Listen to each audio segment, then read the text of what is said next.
दक्षिणकालिका स्तोत्रम्। कृशोदरी महाचण्डी मुक्तकेशिबलिप्रिये कुलाचारप्रसन्नास्ये नमस्ते शङ्करप्रिये।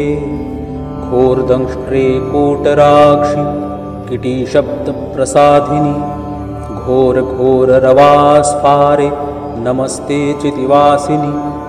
बन्धूकपुष्पसङ्काशे त्रिपुरे भयनाशिनि भाग्योदयसमुत्पन्ने नमस्ते वरवन्दिनी। जय देवी जगद्धात्री त्रिपुराद्ये त्रिदेवते भक्तेभ्यो वरदे देवी महिषग्नि नमोऽस्तुते। घोरविघ्नविनाशाय कुलाचारसमृद्धये नमामि वरदे देवी मुण्डमाला विभूषिते। रक्तधारा समाकीर्णे करकाञ्ची विभूषिते सर्वविघ्नहरे काली नमस्ते भैरवप्रिये। नमस्ते दक्षिणामूर्ते काली त्रिपुरभैरवी। भिन्नाञ्जनचयप्रक्षे प्रवीणशवसंस्थिते गलच्छोणितधाराभिः स्मेराननसरोरुहे पीनोन्नतकुचद्वन्द्वे नमस्ते घोरदक्षिणे। आरक्तमुखशान्ताभिर्नेत्रालिभिर्विराजिते शवद्वयकृतोत्तंशे नमस्ते मदव्योभले। पञ्चाशन्मुण्डघटित मालालोहितलोहिते नानामणिविशोभाढ्ये नमस्ते ब्रह्मसेविते।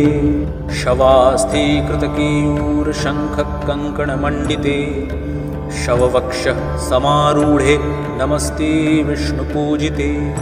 शवमांसकृतग्रासे साट्टहासे मुहुर्मुहुः मुखशीघ्रस्मितामोदे नमस्ते शिववन्दिते। खण्डमुण्डधरे वामे सव्ये अभयवरप्रदे दन्तुरे च महारौद्रे नमस्ते चण्डनादिते। त्वं गतिः परमा देवी त्वं माता परमेश्वरी त्राहि मां करुणासान्द्रे नमस्ते चण्डनायिके। नमस्ते कालिके देवी नमस्ते भक्तवत्सले। मूर्खतां हर मे देवी प्रतिभाजयदायिनी। गद्यपद्यमयीं वाणीं तर्कव्याकरणादिकम् अनधीतगतां विद्यां देहि दक्षिणकालिके। जयं देहि सभामध्ये धनं देहि धनागमे देहि मे चिरजीवित्वं कालिके रक्ष दक्षिणे। राज्यं देहि यशो देहि पुत्रान् दारान् धनं तथा देहान्ते देहि मे मुक्तिं जगन्मातः प्रसीद मे।